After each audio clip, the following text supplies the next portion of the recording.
بسم اللہ الرحمن الرحیم۔ السلام علیکم اسٹوڈنٹس، امید ہے کہ آپ خیر و عافیت سے ہوں گے۔ جی آج ہم 9th کلاس کا پہلی جو حمد ہے اس کے شاعر کا انٹروڈکشن پڑھنے لگے ہیں، جو کہ مظفر وارثی ہیں۔ یہ 1933 میں پیدا ہوئے ہیں، 2011 میں جو ہے ان کی وفات ہوئی ہے۔ یہاں پر صرف جو ہے ہمیں ان کی ڈیٹ آف برتھ ایکوریٹ نہیں بتائی، مینس کہ سن تو بتا دیا گیا ہے لیکن ڈیٹ نہیں بتائی، لیکن میں آپ کو ساتھ ساتھ یہ بھی گائیڈ کر دوں کہ 7 جنوری 1933 کو پیدا ہوئے ہیں اور 17 فروری 2011 کو انہوں نے وفات پائی ہے، اور کل جو ہے یہ 78 سال زندہ رہے ہیں، یعنی کہ اگر ان کی عمر پوچھی جائے تو ان کی عمر جو ہے وہ 78 سال ہے۔ اب ہم اس کا باقاعدہ طریقے سے طور پر جو ہے ان کا انٹروڈکشن سٹارٹ کرتے ہیں۔ محمد مظفر الدین احمد صدیقی، جو اپنے قلمی نام مظفر وارثی کے نام سے مشہور ہوئے۔ ان کی جائے ولادت مردم خیز خطہ ایسی جگہ جہاں پر نامور انسان جنم لیتے ہیں۔ نامور سے کیا مراد ہے کہ ایسے لوگ جو کوئی خاص کارنامے سر انجام دیتے ہیں اس کو کہا جاتا ہے۔ تو یہ میرٹھ یعنی یو پی ہے جہاں پر ان کی جائے ولادت ہے، جہاں پر ان کی پیدائش ہوئی تھی۔ اچھا جی، آگے ہم بات کرتے ہیں۔ انہوں نے ابتدائی تعلیم میرٹھ ہی میں حاصل کی۔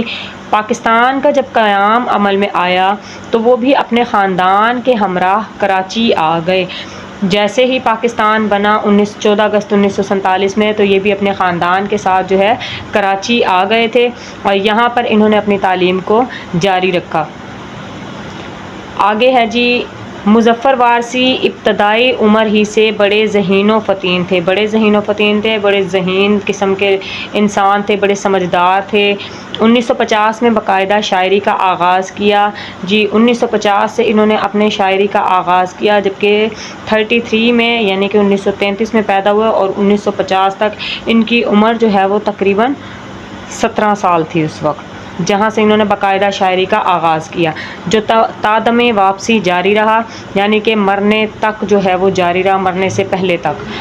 اچھا جی، اصناف نظم میں انہوں نے تقریباً تمام مروجہ اصناف جتنی بھی نظم کی قسمیں ہیں ان سب میں انہوں نے اپنی طبع آزمائی کی۔ اب وہ کون کون سی اصناف نظم میں؟ حمد ہے، نعت ہے، سلام ہے، گیت ہے، رباعی ہے، قطع ہے، ان سب میں طبع آزمائی کی، یعنی کہ اپنی کوشش کی، اپنی قسمت کو یہاں پر انہوں نے آزمایا ہے، اور ہر جگہ اپنی ذہانت و فطانت کا لوہا منوایا، یعنی اپنی ذہانت کا، اپنی عقل مندی کا دوسروں کو اعتراف کروایا کہ واقعی ہی میں نے جو کام کیے ہیں وہ ایسے ہیں کہ جن کو جو ہے وہ فراموش نہیں کیا جا سکتا۔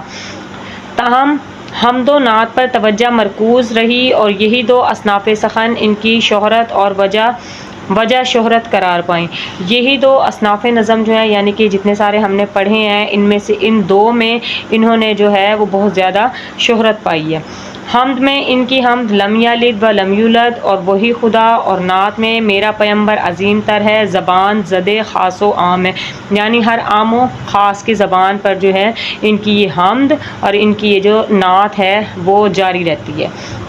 ہم مزید آگے بات کریں گے ان کی شاعری کے مجموعوں میں۔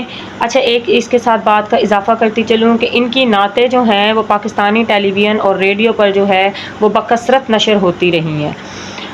اس میں مزید ہم آگے چلتے ہیں۔ ان کی شاعری کے مجموعوں میں باب حرم، لہجہ، نور ازل، الحمد، کعبہ عشق، لا شریک، دل سے در نبی صلی اللہ علیہ وآلہ وسلم تک اور میرے اچھے رسول صلی اللہ علیہ وآلہ وسلم شامل ہیں۔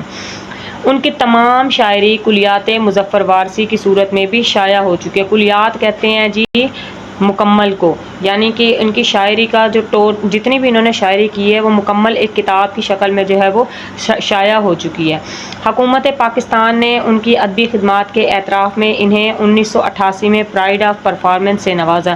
حکومت نے جو ہے ان کی ادبی خدمات کون سی تھی کہ جو انہوں نے کام کیا تھا اردو سے ریلیٹڈ، اس میں 1988 میں ان کو ایک اعزاز سے نوازا، جس اعزاز کا نام تھا پرائڈ آف پرفارمنس، کے جو انہوں نے کام کیا اس کی تعریف کی بیس پر ان کو انعام سے نوازا تھا۔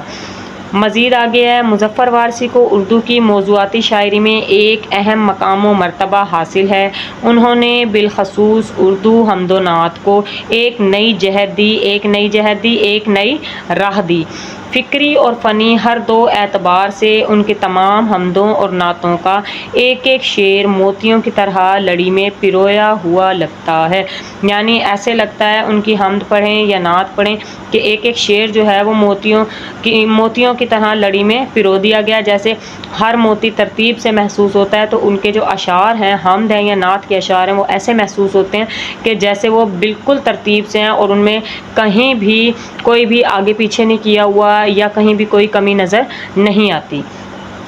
شامل کتاب حمد میں مظفر وارثی نے جس انداز میں باری تعالیٰ کی ذات اقدس کے ایک ایک پہلو، باری تعالیٰ کی ذات اقدس یعنی اللہ تعالیٰ کی ذات اقدس کے ایک ایک پہلو اور کائنات کی تخلیق میں اللہ تعالیٰ کی ذات و صفات کو ثابت کیا، وہ انہی کا خاص ہے، یعنی وہ صرف وہی ہیں جو یہ کام کر سکتے تھے۔ اس کے علاوہ جو ہے وہ کوئی اور اگر اس کام کو کرنا چاہے کہ اللہ تعالیٰ کی ذات و صفات کو مکمل طریقے سے بیان کرنا چاہے تو شاید جو ہے وہ ناممکن ہوتا۔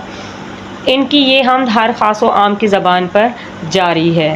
تو اسی کے ساتھ جو ہے یہ ہمارا مظفر وارثی کا تعارف مکمل ہوتا ہے۔ اب آپ نے سوال یہ پیدا ہوتا ہے کہ آپ نے آیا اس کو یاد کیسے کرنا ہے؟ آپ اس کو دو طریقے سے یاد کر سکتے ہیں۔ نمبر ایک تو اس کے ایم سی کیوز بنا لیں، کم سے کم ایک شاعر کا جو تعارف آئے گا، یا یہ تو ابھی حمد تھی، اس سے آگے جیسے سبق ہیں، چیپٹرز ہیں، تو ان کے ہر جو رائٹر ہے یا جو بھی شاعر ہے اس کا جو انٹروڈکشن آ رہا ہے تو آپ نے کم سے کم 12 to 15 ایم سی کیوز یا شارٹ کوسچن اس میں سے آپ نے بنانے ہیں۔ اس طریقے سے آپ کے نوٹس بھی مکمل ہوتے جائیں گے، اور دوسرا بینیفٹ یہ ہوگا کہ آپ کو کوئی بھی جو ہے وہ ہیلپنگ بک کی ضرورت نہیں پڑے گی۔ امید ہے کہ آپ سب کو سمجھ آ گیا ہوگا۔ اس کے ساتھ ہی لائک اور شیئر کرنا مت بھولیے گا تاکہ آئندہ جتنی بھی ویڈیوز آئیں تو اس کا نوٹیفیکیشن آپ کو ملتا رہے۔ اسی کے ساتھ اپنا بہت سارا خیال رکھیے گا، دعاؤں میں یاد رکھیے گا۔ اللہ حافظ۔